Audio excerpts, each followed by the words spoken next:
Making Sense of EU. Welcome to Making Sense of EU, a podcast where scientific research sheds light on the pressing issues of EU affairs.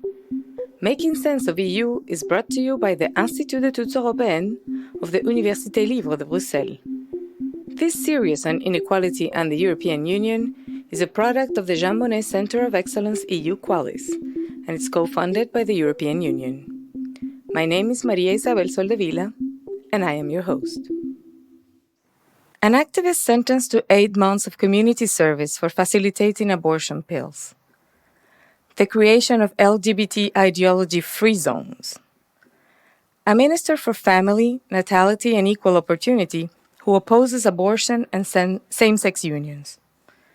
Imposed disclaimers on children's books that portrayed so-called behaviors deviating from traditional gender roles. It is hard to believe that all these things are happening in the European Union, but they are. Gender has become an ideological battlefield that political actors on the extremes are using to gain power. To help us make sense of the anti-gender campaigns and actions in the EU, the strategies, actors, and networks behind them, I have the pleasure to welcome today Professor David Paternotte. Thank you for joining Making Sense of EU. David Paternotte, you are Associate Professor in Sociology at the Université Libre de Bruxelles, where you co-direct STRIGE, an interdisciplinary research structure that focuses on gender, equality, and sexuality. Your own research has long focused on same-sex marriage advocacy and LGBT activism, and you have more recently been studying anti-gender campaigns and attacks on academic freedom in Europe. Gender is a word that has become loaded. It has defenders and detractors, and it unleashes passions like very few topics. But what do we talk about when we discuss gender, and in this specific case, gender-based inequality? I would say there are two things. One thing is what we call gender in social sciences or humanities more broadly, which is about how society constructs the differences between the sexes and also the idea of what the sex itself, or why it should matter. And just to quote a famous French gender thinker, is why, for instance, our genitals matter more than our little toe, for instance. That's gender as we tend to use it. The other thing is gender as it is used in the examples you have just mentioned, which is often called gender ideology, which is the official Vatican terms, but it's also sometimes called gender theory, like in the French case, but also in Slovenia, or genderism, which is an expression we find more in German-speaking countries. And there, this is a term that is used to attack all sorts of reforms around women's rights, not all women's rights, to be honest, especially around freedom of reproduction and sexual freedom for women, and LGBTI rights, but it's also combined with other things around, for instance, religious freedom. The whole debate about the Christian roots of the European Union is connected to that, for instance, as well. And there, the idea of the people using that language is that all these different reforms that they dislike for different, often religious, but not only reasons, are actually provoked by what they call gender or gender theory. So that would be the framework, the ideological framework that explains all these reforms they dislike. And obviously, the EU would be one of the key places where this ideology would be produced and promoted. And this is linked to this Christian backdrop in which our cultures evolve. You have focused some of your research on contestation of gender-based rights and on anti-gender activism. What have you learned about the actors and the networks around it and how they interact and produce these anti-gender campaigns? There is a dense network of actors and they're very diverse. So actually, when we started to do that sort of research about 10 years ago, it was a bit out of surprise. In the academic world, in the NGO world, it was more out of fear because suddenly they were seeing important defeats, like the defeat of the Estrela report at the European Parliament in 2013, which was one of the many reports of the European Parliament on sexual reproductive rights, but it was defeated because conservatives could organize. And based on that, we tried to understand what was happening because it really came as a surprise. We connected it to the Catholic Church because the Catholic Church produced that discourse as a response to developments at the United Nations. But then it's really the combination of this Vatican discourse with strategies that often have been imported from the US conservative right. And it's really, we don't know exactly how it happened, but a combination of these two things that have produced the campaigns. And then we have seen the development of a huge scene of NGOs, groups of citizens, that sort of things, both at the national level, the local level, but also the transnational level. And we have a dense network of organizations that work at a global scale. And what we see is really a professionalization and an internationalization of those movements. So we have very good lawyers who could perfectly got their degree here at the Institute and then suddenly work in these NGOs like others work in other kind of NGOs. Then what has happened is the first step. Then the second step is that some political parties got interested in those struggles, especially, not only, but especially on the far right. And these groups have started to use those campaigns for different reasons. And some got elected, like happened with Meloni in Italy, for instance. The other scenario is people who were already in power, and the most iconic cases are Orban in Hungary and Putin in Russia, who, as far as we know, are not terribly interested in gender, they're not terribly religious, but they've understood the interest of using those notions to get votes, to scare people. So it's one of the many tools they use to remain in power and consolidate their power. Sometimes actors that are even in competition join forces around gender and gender activism. Yes, this is the idea of symbolic glue that was proposed already almost 10 years ago by colleagues from Hungary and Poland, especially Andrea Peto, Esther Kovacs, and a few others. And the idea is really that gender is a common ground where different people who disagree on other things can agree. We can see the same with the Catholic Church today. Pope Francis is definitely in the middle of many conflicts at the Vatican and in the Church, especially with people who are closer to the far right, and especially on issues of migration. At the same time, he keeps talking the language of gender ideology. And one hypothesis is that it is one of the languages where he can find or still try to find a common ground in his own church. And we see that phenomenon happening also with politicians, with different sorts of people. For instance, again, with Pope Francis. He disagrees a lot with Matteo Salvini, much more than Meloni, but at the same time, both speak that language of gender ideology. So you have some bridges with actors who often are not likely to work. If you take Latin America, to go a bit further, it's very surprising to see evangelicals and Catholics working together because usually they're competitors on the religious market, but there they found the ground to actually do things together. And this is a pattern you find in many countries, the same on the East with Orthodox churches and Catholics who can also work together. But one of the trends seems to be that these actors that might be cultural religious end up influencing politics and political power. It becomes, it translates into votes, into influence in electoral processes. How does it build bridges from one thing to the other? Well, I think there are two phenomena. One, you have anti-gender, let's say, religious activists who decide to invest in politics.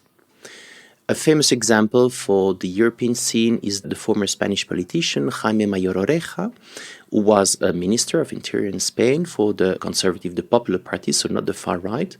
And he was also an MEP. And at the European Parliament, he started to work a lot on these anti-gender issues. At the same time, he's the head of several foundations, the head of several international networks.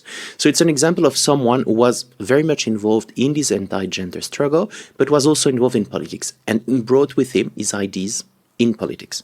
That's one thing. The other thing is what I mentioned with Orban, for instance. He's not very... Salvini would be the same, and Salvini actually says it openly. It's identifying a political opportunity in a topic that brings people together. It's really building a scapegoat, finding an opportunity to attract votes. Like migrants. Yes. Also to change discourse. In a sense, if you take the old story of the Great Replacement that has nothing to do with gender ideology, it's an idea invented by an atheist, gay, far-right thinker, a French guy, Renaud Camus. And the Catholic discourse would be a bit different. This is the demographic winter. The idea that we have no kids anymore because of contraception, women's rights, LGBTI rights, etc. But people like Salvini or Orban put the two things together, saying, well, actually, if you get the Islamization of Europe, so the idea of great replacement in terms of population, it's because women don't have kids anymore. So if you want to avoid the Islamization of Hungary, for instance, well, you just make sure that Hungarian-born or Hungarian native women have kids so that you avoid bringing so many Muslims, and what we saw with the migration crisis and the way countries like Hungary responded. You mentioned that it came as a surprise to people working on the field. How long do you think this has been cooking behind the scenes? Well, there is a long story and a short story. So the short story started in the mid-90s. And the mid-90s, you have these big UN conferences. The biggest one is Beijing, 1995, on women's rights, but you have also 1994 Nairobi on population development, and even 1993 Vienna on human rights. And there you have major changes at the level of the United Nations and the introduction of concepts like gender, like sexual reproductive rights, in the official human rights language used by the UN. And the church tries to organize, and then they spend about 10 years between the mid-90s and the mid-2000s to cook their discourse. And it was cooked in several kitchens, not only in the Vatican, especially in Catholic intellectual settings, both in Latin America. Peru, for instance, was a key place. Colombia was another one, and in several parts of Europe. And that was ready by the mid-2000s, and is when they start to spread that. So that's the short story. The longer story, you have different actors who have been opposing that sort of rights for a long time. The Catholic Church is one. Some far-right groups could be another one. The American conservative right wing would be another kind of group. And no, they have found more a kind of common language. They have seized the opportunity also. Yes. And also it's a way to relaunch their activism. They found a new way. For instance, if you take the French case and the Manif pour tous, it's very interesting when you look at the groups behind the Manif pour tous. Many are very well-known and old anti-abortion organization, but they use this anti-gender language to relaunch themselves and to find a new topic. I was going to say abortion has come back to the forefront, yes, which was something that many took for granted already. And this is what is surprising. In recent months, we have seen, for instance, a strong struggle against abortion in the Netherlands. No one would have expected that in the Netherlands, with campaigns, with people distributing leaflets on the streets. So indeed, things that were unthinkable are happening again. I think it has been cooking for some time. The thing is, progressive actors didn't see that for some time. If we come back to the European Union, so a polity that claims to defend and promote human rights and values, including gender equality, you've already mentioned it a little bit on how politicians that were part of the structure came in with these ideas, but you have found in your research that these anti-gender activists have made their way into the EU institutions. So a two-part question: what's the state of play, and how are actors that promote gender equality reacting to this? Yeah. Well, I would say on the state of play, there are two things. There is a major and increased presence. That's clear. At the same time, you have no major victory. And one of the results of the latest European elections is to other actors understood that they had to do something. A very good example is the president of the Commission herself. She is not known as a feminist. She's not known, she's from a conservative party, but she has been very vocal in defending fundamental rights. And this is new. And this is a reaction we see. And promoting parity and LGBT rights. She had very courageous speech against Poland. So they start to do things, and this is new. But at the same time, what you see is both in the European Parliament, you have an increased presence of MEPs who are close to these groups, especially in the two groups connected to the far right, but not only, also the mainstream right, the EPP, and also some socialists, for instance, in Bulgaria or Romania, for strange reasons. We don't really understand, but that's happening. Yeah. And the Commission, it's harder to know. We know that there are some civil servants, but it's harder to trace. And what you see, it's also an increased presence in terms of civil society. So, and this has been really a change. You have now the same sort of civil society for conservative causes. They've come out of their closet, in a way. Actually, a friend with whom I work closely, who is the head of one of the progressive NGOs, says, well, at some point he was meeting one of the heads of these conservative NGOs in the queue for sand, which is in the European area of Brussels. So it's really locally present in the same neighborhood and working as any other kind of lobby. And then the response for progressive, that has changed over the period of 10 years, and I've been involved with several of them and talking to them for that period. And it's really trying to get prepared so that, for instance, something they do, two main things they do. One is when you start a campaign, you already try to foresee the resistance you can encounter, or you frame it differently. The other thing is you also try to keep an eye on your opponents. So it means that you have also to dedicate part of your resources to watch the people who are going to oppose you. And this is something new that wasn't there. That was there in the US for a long time because the context was very different. But in Europe, it's a very new phenomenon. Well, one of the things that you've mentioned is the articulation, very, very well done, that these groups have, including different geographies. For me, coming from Latin America, it's been very amazing to see the same discourse, the same scapegoats and the same ways of speaking about gender and abortion and same-sex marriages in the Dominican Republic, for example, and in Poland, two countries that have nothing to do with each other. We don't necessarily see the same articulation on the other side, and this might be one of the biggest challenges. What does your research say about this? Well, progressive actors have also globalized, but in different ways, not necessarily the same way. And often they were trying to get a political influence. So, for instance, especially in Europe, they were focused on the European Union. It was one of the main venues where they could get victories. So sometimes not investing maybe enough time and energy in building a global network, but these networks exist and they've been reinforcing.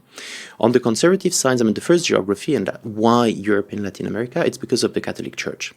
So there are the two regions where the church has been historically very strong, and also with an intellectual power, in a sense that with Catholic universities, places where you have influential intellectuals who can actually produce a discourse and a strategy. The case of the US is a bit odd because no, you have these anti-gender campaigns, but they really started in 2016 as a new discourse by actors who have been mobilized for a very long time, but with a different sort of language. So all the US conservative, all the Christian right, they were using other things. But they've always had connections. The US Catholic Church is very influential in Rome, and so you had bridges, and also in Latin America. And then you see similar networks with the far right, which are more recent, but they try to do that. And it's very interesting to see what's happening in Spain and Portugal, obviously, for obvious reasons, in the two regions. So Vox has been very active, trying to find partners in Latin America. They often go to Latin America to find people and vice versa. And the same is now happening in Portugal with Ventura and Chega. And they're also trying to have contacts with especially the people around Bolsonaro in Brazil. And from there, the same people connect, Vox especially connects also to European far-right actors. And so it's how you can start to just building a network, a more global network. One of the things you mentioned also shows up in your recent research is about how to counteract this kind of campaigns. And you mentioned in one of your recent articles that education is not necessarily the main solution because these are actors that are creating also content and creating ideology and creating the basis, the ideological basis of this. So what are some ideas that are circulating amongst progressive actors to see if we can balance this approach? Yeah, so about first the books, I mean, we have sometimes this a bit naive idea that if you read books, you will become enlightened and progressive, and that all these things come together. I would disagree. You have some people who are really enlightened, or at least they have a lot of knowledge, but they're not necessarily progressive, so the things can be disconnected. And indeed, you have an intellectual involvement, including building new institutions. I mean, the way Viktor Orban has reorganized higher education in Hungary is not only closing CEU, it's also looking at the curriculum, putting his friends in the boards of many institutions. I know the EU has recently reacted to that. And in Hungary, you have also a new institution, Collegium Intermarium, which was established by Ordo Iuris, which is one of the main anti-gender organizations. So you have a strong involvement in higher education and producing ideas. Then strategies is... but there is no magic solution because otherwise we would have already solved that. So Exactly. it's not easy. There are different things. I mean, one, there has been efforts around the issue of framing. So it's really trying to frame the discourse in a way that we can convince average citizens, what they call the movable middle. So the people who can be, they can change their mind because they don't have a strong opinion for or against, and they're willing to listen. And in that case, the example is Ireland, where that has been used successfully in the referendum on same-sex marriage and then abortion, really moving the majority of the Irish population into supporting rights. That's one strategy. The other thing is, with more convinced actors, it doesn't work, and you also need to understand what's happening. So it's really producing knowledge, keeping an eye on what's happening, trying to understand the language of these people. Then other things people have tried to do is really sharing information. And that is good. So over the last year, I have, and I'm not the only one, talked and given trainings to all sorts of actors, just explaining what are these actors, how they organize, what is their discourse. And then the key elements they use are freedom of religion and freedom of speech. which are two rights that are recognized in all democratic states, in all important documents. So freedom of religion, it's, for instance, well, you need to be just forbidding discrimination would be against freedom of religion, because you should be free to discriminate because of your religion. Freedom of speech, we see that in Britain, for instance, at the moment, there is a huge debate in universities. The idea is that there would be no free speech for conservative in universities. So we need to ensure that they have also a space where they can voice their concerns and their ideas. And that sort of discourse, well, if you try to counteract that, but you need, if you're a politician, an MEP, they have tons of things to do, so they can't follow everything, but they need to know that when they see that, they should be careful. But the whole debate about wokeism, it's also about trying to redraw public debate about what can be said or not said, in what sense. And I was discussing the other day with a friend working in human rights. No, it has become polarizing for some actors just to defend fundamental rights. So you say, what's happening? Just if defending fundamental right is not something that makes consensus, but that polarizes. What do you tell activists and our students who are trying to gain space by speaking about these things? Let's give them some hope. Yeah, I think we need, I mean, activism, it's always about hope, but sometimes it can be out of despair. The friends in Brazil know they're a bit relieved, but in the last years it was really out of despair. But still, you can just stop and stay alone and not do anything, but then nothing is going to change. Or you try to do something and sometimes it works, as it has worked narrowly, but it has worked in Brazil recently. So I think it's doing different things. And for students is really, I mean, there are at least two or three choices. One thing is about their future career, what they want to do. Some of your students work in those organizations or in European institutions on those issues. The other thing is also just by producing knowledge. You can also help actors by producing and sharing the knowledge you produce and helping them understand better the situation. And for some of us, it will just be the right to survive, to exist. So this is not to take for granted. Thank you very much, David Paternotte, for joining us today and help us make sense of this very complicated topic, but that is so close to our hearts. Thanks a lot.